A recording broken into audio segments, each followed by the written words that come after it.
미국이 기회의 땅이란 별명을 이어갈 수 있을까요? 이 노력과 실력으로 승부하면 아메리칸 드림을 이룰 수 있다는 공식이 높아진 비자 허들에 막혔습니다. 트럼프 대통령이 미국인들의 일자리를 위협한다면서 전문직 비자 수수료를 한꺼번에 무려 100배나 올리면서 논란이 커졌는데요. 당장 전 세계 인재 풀에서 멀어진 미국 기업들이 대혼란을 겪고 있습니다. 김성훈 기자와 자세히 짚어보겠습니다. 김 기자, 파장이 일파만파로 커지고 있는데 논란이 발단이 된 이 비자 정확히 뭔가요? 네, H-1B란 비자인데요. 고학력 전문직들의 미국 내 취업을 위해서 연간 8만 5천 개를 추첨을 통해 제한적으로 발급되는 비자입니다. 대상은 과학과 공학, 기술, 수학 등 앞글자를 딴 이른바 스템 분야의 우수한 인재들입니다. 주로 빅테크 기업들이 해외 인력을 불러들이는 데 활용되는데요. 그런데 이 비자를 발급하는 데 드는 수수료가 트럼프 대통령의 포고문 서명을 거쳐서 현지 시간 21일부터 기존 $1,000 수준에서 10만 달러로 100배나 인상됐습니다. 그러니까 140만 원 수준에서 1억 4천만 원으로 단번에 오른 겁니다.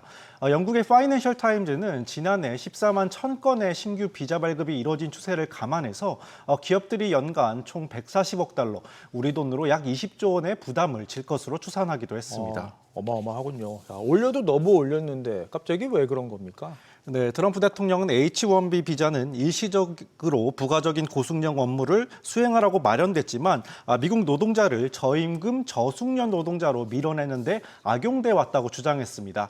그러면서 체계적인 남용을 통해서 미국 노동자를 대규모로 대체해서 경제와 국가안보를 훼손했다고 설명했습니다. 트럼프 대통령이 주창하는 미국 우선주의, 반이민 정책과 결을 같이 하는데요. 최근 우리나라 근로자들의 구금 사태에서 드러난 투자는 받지만 사람은 받지 않겠다는 방침과 또 일맥상통합니다.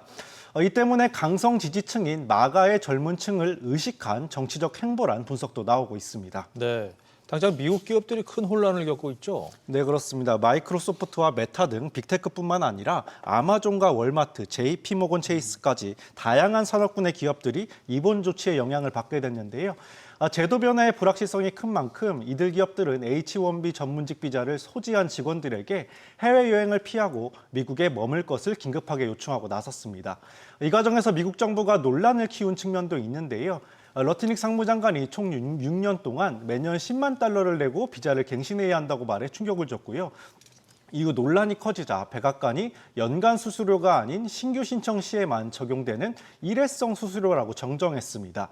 또 갱신이나 기존 비자 소비자에게는 적용되지 않는다고 해명하기도 했습니다. 네. 그래도 논란은 가라앉지 않고 있는데 트럼프 대통령의 의도대로 이번 조치가 미국의 이익이 되는 게 맞습니까? 평가가 어떻게 나오고 있나요? 네, 일단 뉴욕타임즈는 전문가들을 인용해서 이번 조치가 미국의 AI 분야 경쟁력에 영향을 미칠 것이라고 우려했습니다. 그러면서 중국과의 AI 전쟁에서 한 손이 등 뒤에 묶인 채 싸우는 것과 같다고 표현했는데요.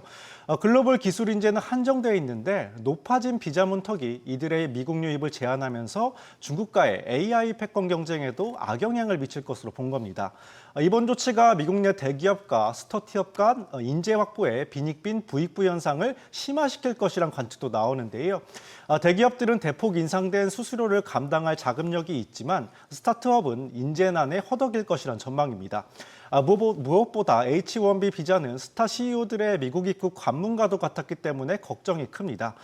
예를 들어 테슬라의 일론 머스크와 마이크로소프트의 사티야 나델라, 또 구글의 순다르 피차이 CEO도 젊은 시절 미국에 입국하기 위해 이 전문직 비자를 거쳤는데 트럼프 대통령의 이번 깜짝 조치에 이런 인물들이 나올 수 있을까라는 의문도 나오고 있습니다. 네.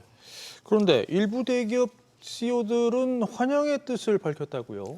네, 그렇습니다. 먼저 넷플릭스의 리드 헤이스팅스 회장은 H-1B 비자가 매우 높은 가치의 일자리에만 사용된다는 의미라면서 해당 일자리에 대한 확실성이 더 높아질 것이라고 말했습니다.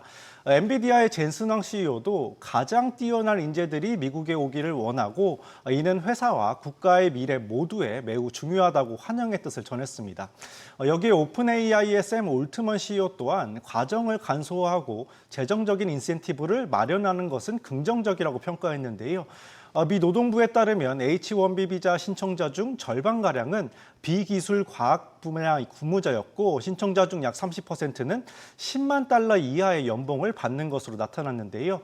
이런 신청자들이 제도 변화로 비자 신청에서 멀어지면 대형 빅테크들이 반사이익으로 더 많은 고급 인재를 수혈할 수 있을 것이란 계산이 깔린 겁니다.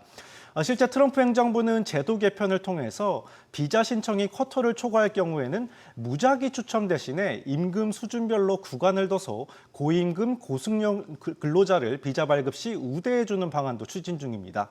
일각에선 이들 빅테크들이 중국 수출 문제와 대규모 AI 인프라 구축 프로젝트인 스타게이트 등으로 얽혀 있는 만큼 트럼프 행정부와의 관계를 의식한 발언이란 해석도 나오고 있습니다. 자, 이렇게 되면 다른 나라들에게는 오히려 인재 확보의 기회가 될 수 있지 않을까 이런 생각도 드는데요. 네, 먼저 미국과 기술 패권 경쟁을 벌이고 있는 중국은 다음 달 1일부터 과학과 기술 분야 등의 젊은 외국인 인재를 대상으로 새로운 비자를 발급할 예정인데요. 이 비자를 받은 젊은 외국인 인재는 취업과 무관하게 입국과 단기 체류 그리고 연구 창업 활동이 가능해집니다. 영국의 경우에는 미국과는 반대로 전문직 비자 수수료를 폐지하는 방안을 검토하고 있습니다. 아랍에미리트 등 자금력을 갖춘 중동 국가들도 비과세 혜택과 생활 지원 등을 어필하면서 우수 인재들을 향해서 러브콜을 보내고 있는 상황입니다. 네. 그렇다면 우리나라에는 어떤 영향이 있을까요? 네, 일단 우리 기업들은 주지원용 L1 비자나 단기 상용 B1 등 다른 비자를 주로 활용하고 있어서 직접적인 영향은 제한적이라는 분석입니다. 하지만 조지아주 공장 구금 사태를 계기로 우리 정부는 한국인 전용 취업 비자를 새로 만들거나 일정한 H1B 비자를 할당하는 방안 등의 협의를 모색하고 있는데요. 미국 측이 수수료 증액 등을 요구할 가능성이 커졌다는 분석도 나옵니다.